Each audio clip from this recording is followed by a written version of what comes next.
Welcome बच्चों। आज हमारे पास हेडिंग है ऑपरेशंस ऑन कॉम्प्लेक्स नंबर। तो लास्ट टाइम से हमने जब देखा कि कॉम्प्लेक्स नंबर के पहले देखा हमने यानी बहुत सारे रियल नंबर्स देखे, ठीक है, इमेजिनरी नंबर्स देखे, फिर कॉम्प्लेक्स नंबर का फॉर्म क्या होता है। तो कॉम्प्लेक्स नंबर का फॉर्म होता है z is equal to a plus i b, या फिर आप बी आई बोल सकते हो, ये हमने देखा। फिर उसके बाद में हमने देखा कि उसका इमेजिनरी पार्ट क्या है और रियल पार्ट क्या है। तो जैसे जिसके साथ i नहीं है वो हमारा रियल पार्ट होता है, ठीक है, रियल पार्ट ऑफ z, और जो i के साथ होता है वो हमारा होता है इमेजिनरी पार्ट ऑफ z। तो ये सब चीज़ें हमने देखी। फिर उसके बाद करते करते हम ऑपरेशंस ऑन कॉम्प्लेक्स नंबर पर आ चुके थे, और वहाँ पर हमने एडिशन सब्ट्रैक्शन देखा था। एडिशन सब्ट्रैक्शन में क्या करना था, रियल पार्ट के साथ रियल पार्ट और इमेजिनरी पार्ट के साथ इमेजिनरी पार्ट, ऐसी एडिशन सब्ट्रैक्शन करनी थी। और एक और देखा था स्केलर मल्टीप्लिकेशन, ठीक है। तो स्केलर से मल्टीप्लाई करना किसी कॉम्प्लेक्स नंबर को, जैसे अगर मान लीजिए कि z इज इक्वल टू 5 + 7 आया है, और अगर मैं कहता हूँ कि मुझे 2 से मल्टीप्लाई करना है, तो मैंने कहा था मल्टीप्लाई करना है तो सबको मल्टीप्लाई करना। तो जब मैं यहाँ पे 2z लूँगा तो 2 से सबको करो, तो 2 5 = 10, 2 7 = 14 आए, ऐसा बन जाएगा। ये हमने देखा। और अभी हमारे पास में हेडिंग है मल्टीप्लिकेशन ऑफ कॉम्प्लेक्स नंबर्स। क्या हेडिंग है हमारे पास, मल्टीप्लिकेशन ऑफ कॉम्प्लेक्स नंबर। तो चलो देखते हैं इसको मल्टीप्लिकेशन किस तरह से करेंगे। एकदम सिंपल सा मल्टीप्लिकेशन है, जैसे हम यहाँ पर रियल नंबर्स में करते थे वैसा यहाँ पे करना है। जैसे डायरेक्ट एग्जांपल से ही लेते हैं ना, तो लेट मान लीजिए कि हमारे पास है let z1 is equal to a plus b i है। पहला कॉम्प्लेक्स नंबर क्या है, z1 is equal to a plus b i. दूसरा कॉम्प्लेक्स नंबर लेते हैं z2, जो लेते हैं हम c प्लस समझो डी आई, ठीक है। ऐसे हमने क्या कर लिए, 2 कॉम्प्लेक्स नंबर ले लिए। अब ये 2 कॉम्प्लेक्स नंबर का हमको क्या करना है, मल्टीप्लिकेशन करना है। तो सिंपल है, करना क्या है कि z1 इंटू z2। बता दें कैसा है, जैसे हम मल्टीप्लिकेशन बताते हैं ना, जैसे a और b का मल्टीप्लिकेशन है तो a इंटू बी, या फिर सिंपल a b लिखा तो भी चल जाएगा, कोई फर्क नहीं पड़ता, ठीक। सो z1 z2, तो अब z1 की वैल्यू रखो, तो z1 की वैल्यू क्या है, a plus b i into z2 की वैल्यू क्या है, देखो c प्लस डी आई है, ठीक है। अब इसको हमको सॉल्व करते करते जाना है, देखते क्या मिलता। तो रियल पार्ट अलग होता कि नहीं होता, इमेजिनरी पार्ट अलग होता कि नहीं होता, वो सब हम देखेंगे।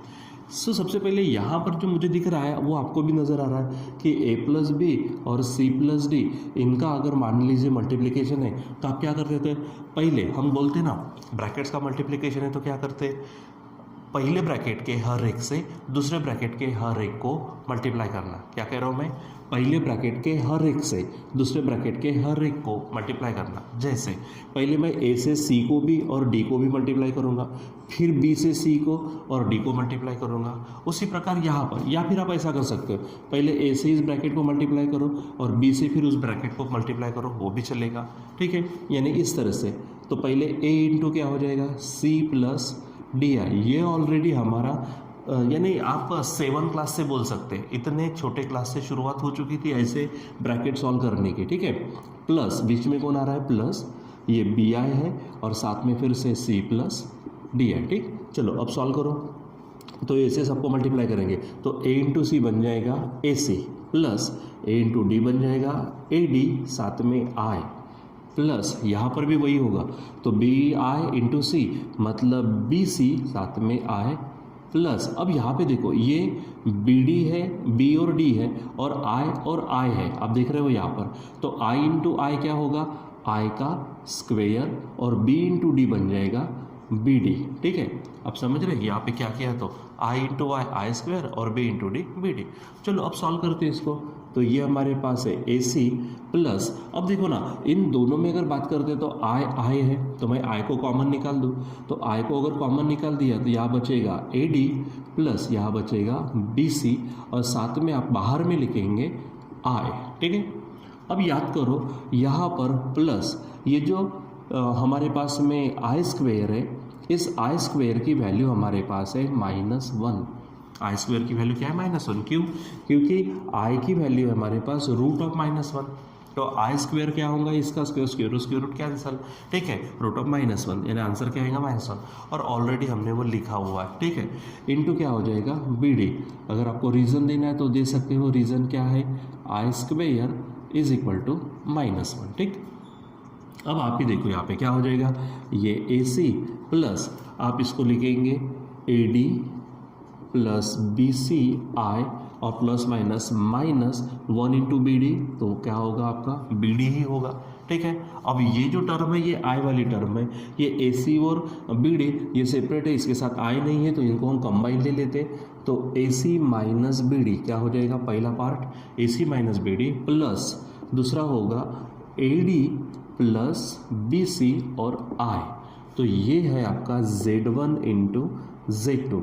तो आप यहाँ पर देख रहे हो हमको फिर से क्या मिला है, यहाँ पर हमको फिर से यहाँ एक नया, देखो इसकी कुछ ना कुछ वैल्यू आएगी रियल पार्ट, इसकी कुछ ना कुछ वैल्यू आएंगी इमेजिनरी पार्ट, और साथ में आई तो लगा, यानी जब दो कॉम्प्लेक्स नंबर का हम क्या करते हैं मल्टीप्लिकेशन करते हैं तो फिर से हमको क्या मिलता है, कॉम्प्लेक्स नंबर ही मिलता है। ठीक है, तो सिंपल इस तरह से आपको क्या करना है, उसका एक फार्मूला नहीं बोलेंगे, आप इस तरह से हर किसी नंबर को इस तरह से सॉल्व कर दीजिएगा जो भी आपको दिया जाएगा। ठीक है, यानी इस तरह से ब्रैकेट का मल्टीप्लिकेशन वाला फंडा अगर आपने लगा दिया तो आपको कुछ नया ध्यान में रखने की ज़रूरत नहीं है। ठीक है, अच्छा अगर रखना चाहते तो आप यहाँ पे रख सकते हो कि Z1 Z2 is equal to क्या हो जाएगा, जैसे यहाँ पे है ए प्लस बी है, सी प्लस डी है, तो आप क्या ध्यान में रखेंगे, a C minus B D. ठीक है, a C minus B d, फिर तिरछा a D plus B c साथ में आए, देखो ध्यान में रखना है, तो नहीं तो आवश्यकता नहीं है, आप सीधा सीधा इस तरह से करते जाओ, कोई परेशानी नहीं है, आप सीधा ही क्या जैसे इसके पहले किया वैसे ही सॉल्व करेंगे। लेकिन अगर आपको ध्यान में रखना है तो बता रहा हूँ मैं आपको, जैसे Z1 is equal to a plus b i है, Z2 is equal to c plus d i है, तो Z1 इंटू Z2 क्या हो जाएगा, सिंपल, पहले सीधा a C minus B D, ठीक है, प्लस फिर तिरछा a D plus B c और आई लगा देना। ठीक है, यानी सीधे में ए सी माइनस बी डी फिर a D plus B c वाले को आई लगा देना, सेकंड ब्रैकेट को आई। ठीक है, तो ये इस तरह से करना है आपको, रहेगा ध्यान में। तो ये हो गया हमारा कौन सा, हमारे पास में मल्टीप्लिकेशन ऑफ कॉम्प्लेक्स नंबर। ठीक है, अब हम देखेंगे डिवीज़न का पार्ट, आज साथ में क्या देखेंगे, इसका डिवीज़न में। हाँ, अब रही बात इसके प्रॉब्लम्स लेने की, तो हम ऑपरेशंस पढ़ने के बाद में क्या करेंगे, इसके प्रॉब्लम्स ले लेंगे नेक्स्ट क्लासेस में। ठीक, तो चलो सेकेंड है हमारे पास में डिवीज़न, यानी division of complex numbers, division of complex numbers. तो उसको किस तरह से सॉल्व करेंगे वो हम देख लेते पहले। ठीक है, यहाँ पर भी मान लीजिए कि लेट हमारे पास Z1 है a प्लस बी आई और Z2 है हमारे पास C प्लस समझो डी आई है। ठीक है, तो इस तरह से दो कॉम्प्लेक्स नंबर हमारे पास है। अब इनका मुझे क्या करना है, यस इसका मुझे डिवीज़न लेना है। तो डिवीज़न आपको मालूम है, Z1 Z2 है तो मल्टीप्लिकेशन, Z1 अपॉन Z2 है तो ये बन जाएगा आपका डिवीज़न। तो चलो वैल्यू रखते हैं ना, Z1 की वैल्यू क्या है हमारे पास, a प्लस बी आई है। ठीक है, और यहाँ पर लेते हैं हम C प्लस डी आई, इस तरह से हम इसको क्या करेंगे, सॉल्व करेंगे। ठीक है, हाँ एक चीज़ थोड़ा ध्यान में रखना है कि ये Z2 जो है दैट नॉट इक्वल टू 0। ठीक है, दैट शुड नॉट बी 0, क्यों, क्योंकि Z2 कहाँ आने वाला है, डिनोमिनेटर में, और डिनोमिनेटर में क्या कभी नहीं चलता, हमको 0 नहीं चलता, यानी कुछ भी हो जाए C प्लस डी आई की वैल्यू 0 नहीं होगी, मतलब ये नॉन जीरो कॉम्प्लेक्स नंबर रहेगा। ठीक है, अब हमको क्या करना है, देखो जैसे यहाँ पर मल्टीप्लिकेशन में कैसे ब्रैकेट का मल्टीप्लिकेशन वगैरह करके सॉल्व किया, यहाँ पर ऐसा चांस नहीं है। तो यहाँ पर जो चांस बनता है वो हमारा, याद करिए हमने कभी सर्ड चैप्टर में रैशनलाइजेशन देखा है, यस रैशनलाइजेशन, तो वहाँ पर ऐसी पेयर होती थी, हम साइन बदलकर ऊपर और नीचे मल्टीप्लाई करते थे, हम यहाँ पर भी वही करने वाले। ठीक है, हमारे पास ऑलरेडी लिखा क्या गया ये बता दो, हमारे पास में क्या है, a प्लस बी आई है और नीचे है C प्लस डी आई। हम इसको क्या करेंगे, डिनोमिनेटर, तो डिनोमिनेटर का रैशनलाइजेशन जैसा काम करो, तो इसका साइन बदल कर, यानी क्या होगा, C माइनस डी आई और यहाँ हो जाएगा C माइनस डी आई। देखो ऊपर नीचे हमने सेम चीज़ से क्या किया है, मल्टीप्लिकेशन किया। अगर ऐसा करते तो हमारी अपर स्टेप जो होती है, प्रीवियस स्टेप जो होती है, उसमें कोई भी डिस्टर्बेंस नहीं होता। ठीक है, चलो अब सॉल्व करना शुरू।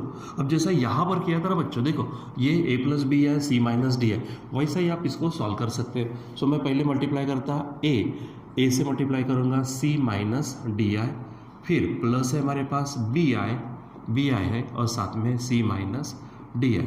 ठीक है, और नीचे अगर मैं देखूँ ना तो आपको भी जो नज़र आ रहा वही मुझे नज़र आ रहा। देखो यहाँ पे c प्लस डी है, c माइनस डी है, यानी ये तो बात हो गई a plus b a minus b की। फार्मूला क्या कहता, a square minus b square, मतलब c square minus d i और उसका स्क्वेयर रहेगा ध्यान में।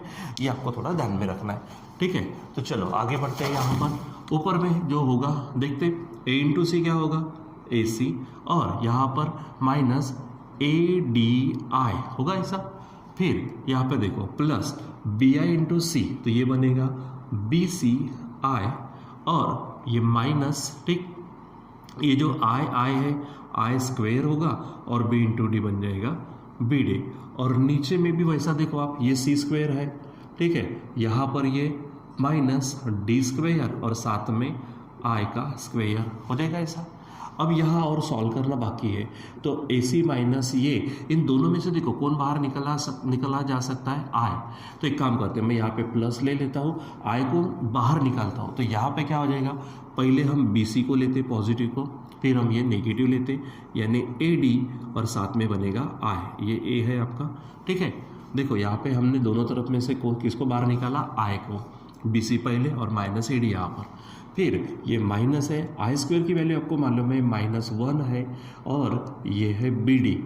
फिर से नीचे लिखेंगे हम सी स्क्वायर माइनस डी स्क्वायर -1, क्यों, क्योंकि आई स्क्वायर की वैल्यू हमारे पास है -1। तो यहाँ पे लिख देते हैं हम आई स्क्वायर इज इक्वल टू -1। चलो और सॉल्व करते हैं। तो यहाँ पर मिलेगा A C plus B C minus A D I, ये माइनस माइनस प्लस बनेगा, this will be B D, and यहाँ पर सी स्क्वेयर, देखो फिर से माइनस माइनस प्लस, और डी स्क्वेयर बन जा डी स्क्वेयर, ऐसा हो जाएगा, ठीक। और अब फाइनली यहाँ पर देखो ये आई वाला है, मतलब इमेजिनरी पार्ट, ए सी और बी डी को ले सकते हो आप। तो यहाँ पर आप लेंगे ब्रैकेट में ए सी प्लस बी डी प्लस, दूसरे इसमें क्या लिखेंगे आप, B C minus A D और साथ में आई, और अपॉन में आप नीचे लिखेंगे सी स्क्वेयर प्लस डी स्क्वेयर, ठीक। और फाइनली z1 अपॉन z2। अब मैं क्या करता हूँ, यहाँ पर जैसे हम ब्रैकेट को मल्टीप्लाई करते हैं ना सबसे, वैसे यहाँ पर डिवाइड भी करेंगे दोनों को, यानी यहाँ पर हो जाएगा पहला A C plus B D upon C square plus D square plus, ये हो गया पहला पार्ट। दूसरा पार्ट होगा हमारे पास बी सी माइनस ए डी, बी सी माइनस ए डी साथ में आई, और नीचे होगा हमारे पास C square plus D square, ठीक है। या फिर आप इसको कंबाइन लिख सकते हो इस तरह से, आप इसको ऐसा कंबाइन लिख लीजिए और साथ में दे दीजिए आई, हो जाएगा। यानी यहाँ पर आपको ये मिलेगा, आपका क्या मिलेगा आपको यहाँ पर, डिवीज़न, ठीक है। सो डिवीज़न करने के लिए किया क्या है वो थोड़ा ध्यान में रखो। डिवीज़न करने के लिए क्या किया है, जो हमारे पास में नीचे वाला पोर्शन है आप उसका, ठीक है, कॉन्जुगेट पेयर से ऊपर नीचे मल्टीप्लाई करना है। अब आप बोलेंगे सर कॉन्जुगेट पेयर कहाँ से आ गई, last time we have seen the conjugate pair. अगर z1 is equal to a plus b i है तो z1 bar is equal to a minus b i होगा, याद करो। सो यहाँ पर c प्लस डी आई है तो इसका कॉन्जुगेट पेयर कौन होगा, c माइनस डी आई। देखो ना हमने किससे मल्टीप्लाई किया, c माइनस डी आई से तो मल्टीप्लाई किया, और सॉल्व करते करते यहाँ तक हम पहुँचे, ठीक है। तो याद रखिए डिवीज़न करते समय, ठीक है, न्यूमरेटर और डिनोमिनेटर को, ठीक है, किससे, डिनोमिनेटर की कॉन्जुगेट पेयर से ऊपर नीचे मल्टीप्लाई करना। अब मैं यहाँ पर लिख देता हूँ, ठीक है, ये पॉइंट यहाँ पर मैं लिख देता हूँ, स्टार पॉइंट बोल सकते हैं आप इसको, ठीक है। क्या करना है, डिनोमिनेटर के किससे, कॉन्जुगेट पेयर से ऊपर नीचे मल्टीप्लाई करना, ठीक है, मल्टीप्लाई करना, ये आपको ध्यान में रखना है, ठीक है। यहाँ पर क्या ध्यान में रखेंगे, डिवीज़न के लिए, डिवीज़न ऑफ कॉम्प्लेक्स नंबर के लिए डिनोमिनेटर के मतलब c प्लस डी आई के कॉन्जुगेट पेयर से, मतलब हमारे पास में जो कॉन्जुगेट नंबर होगा, ठीक है, c माइनस डी आई से ऊपर नीचे क्या करना, मल्टीप्लाई। अब कॉन्जुगेट पेयर बोलो या फिर सिंपली कॉन्जुगेट ही बोलो, ठीक है। तो उससे मल्टीप्लाई करेंगे और सॉल्व करते करते इस तरह से मिलेगा। अब जैसे कि यहाँ पर मल्टीप्लिकेशन में क्या ध्यान में रखा, A C minus B D, ठीक है, plus A D plus B C I. अब इस बी सी को अगर पहले लिख लो तो बी सी प्लस ए डी बनेगा।